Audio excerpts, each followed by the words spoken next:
Assalamualaikum warahmatullahi wabarakatuh. Perkenalkan, nama saya Salsabila Azhar Ahmadka dari kelas PTIKC Universitas Negeri Makassar. Kali ini saya akan memaparkan materi tentang pengenalan teknologi informasi dengan beberapa pokok pembahasan, yaitu yang pertama adalah definisi sistem informasi, yang kedua teknologi informasi, yang ketiga definisi teknologi informasi, yang keempat peranan teknologi informasi, yang kelima perkembangan TIK, dan yang terakhir adalah kebijakan nasional bidang TIK. Pertama yaitu adalah definisi sistem informasi.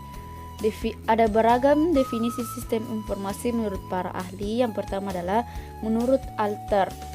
Sistem informasi menurut Alter adalah kombinasi antara prosedur kerja, informasi, orang, dan teknologi informasi yang diorganisasikan untuk mencapai tujuan dalam sebuah organisasi. Bottner dan Hopwood. Menurut Bottner dan Hopwood, sistem informasi adalah kumpulan perangkat keras dan perangkat lunak yang dirancang untuk mentransformasikan data ke dalam bentuk informasi yang berguna. Menurut Galinas, Oram, dan Wiggins, menurut mereka bertiga, sistem informasi adalah suatu buatan manusia yang secara umum terdiri atas komponen berbasis komputer dan manual yang dibuat untuk menghimpun, menyimpan, dan mengelola serta menyediakan informasi keluaran kepada pemakai. Dalam menurut Hall, sistem informasi adalah sebuah rangkaian prosedur formal di mana data dikelompokkan, diproses menjadi informasi, dan distribusikan kepada pemakai. Menurut Turban, McLean, dan Wetherp, menurut mereka bertiga, sebuah sistem informasi mengumpulkan, memproses, menyimpan, menganalisis, dan menyebarkan informasi untuk tujuan yang spesifik. Terakhir adalah menurut Wilkinson. Menurut Wilkinson, sistem informasi adalah kerangka kerja yang mengkoordinasikan sumber daya manusia komputer untuk mengubah masukan input menjadi keluaran informasi guna mencapai sasaran-sasaran perusahaan. Pokok pembahasan yang kedua adalah teknologi informasi. Istilah teknologi informasi, information technology atau IT, mulai populer di akhir dekade 70-an. Pada masa sebelumnya, istilah teknologi komputer atau pengolahan data elektronis atau PDE, Electronic Data Processing atau EDP yang lebih dikenal. Istilah teknologi informasi mulai banyak digunakan untuk menggantikan sistem informasi manajemen. Istilah teknologi informasi TI lebih berorientasi ke teknologinya. Teknologi informasi TI adalah subsistem atau sistem bagian dari sistem informasi. Istilah teknologi informasi TSI atau Information System Technology IST juga menunjukkan teknologi yang digunakan oleh sistem informasi. Dan masih banyak lagi istilah-istilah lainnya. Pokok pembahasan yang ketiga adalah definisi teknologi informasi. Teknologi informasi atau komunikasi TIK sebagai bagian dari ilmu pengetahuan dan teknologi IPTEK secara umum adalah semua yang teknologi berhubungan dengan pengambilan, pengumpulan, akuisisi, pengolahan, penyimpanan, penyebaran, dan penyajian informasi. Itu adalah tercakup dalam definisi tersebut adalah semua perangkat keras, perangkat lunak, kandungan isi, dan infrastruktur komputer maupun telekomunikasi. Istilah TIK atau ICT, Information and Communication Technology, atau yang di kalangan negara Asia berbasis Inggris disebut sebagai Infocom, muncul setelah berpadunya teknologi komputer, baik itu perangkat keras maupun perangkat lunaknya, dan teknologi komunikasi sebagai sarana penyebaran informasi pada paruh kedua abad 20. Pembahasan yang keempat adalah peranan teknologi informasi. Peranan teknologi informasi pada aktivitas manusia pada saat ini memang begitu besar.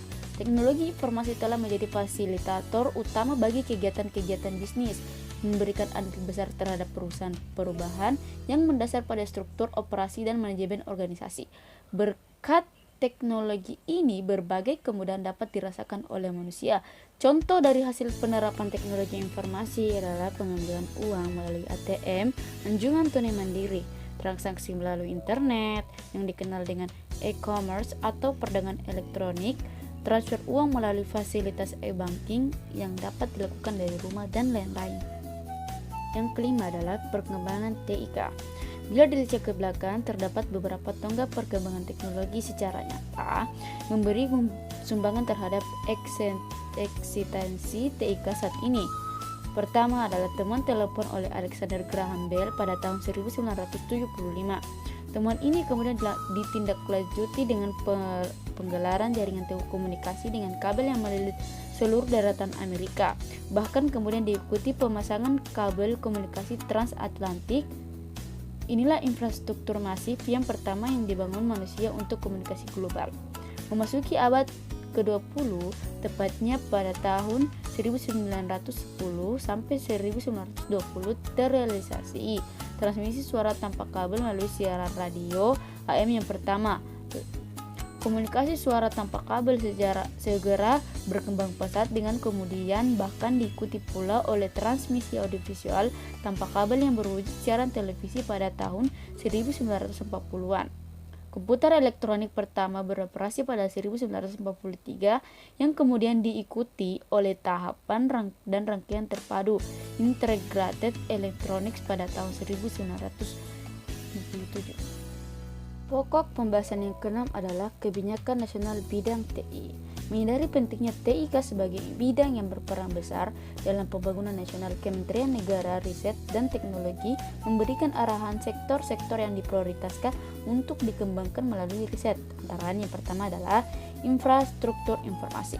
Infrastruktur informasi terdiri atas beberapa aspek yang seluruhnya harus dibangun secara paralel dan saling menunjang. Yang pertama adalah aspek pertama dalam jaringan fisik yang berfungsi sebagai jalan raya informasi baik pada tingkat jaringan tulang punggung maupun tingkat akses pelanggan. Yang kedua adalah akses kedua menekankan pada kemanfaatan sebesar-besarnya pengelolaan sumber informasi bagi seluruh komponen masyarakat. Yang terakhir adalah aspek pengembangan perangkat keras baik di sisi jaringan maupun sisi terminal.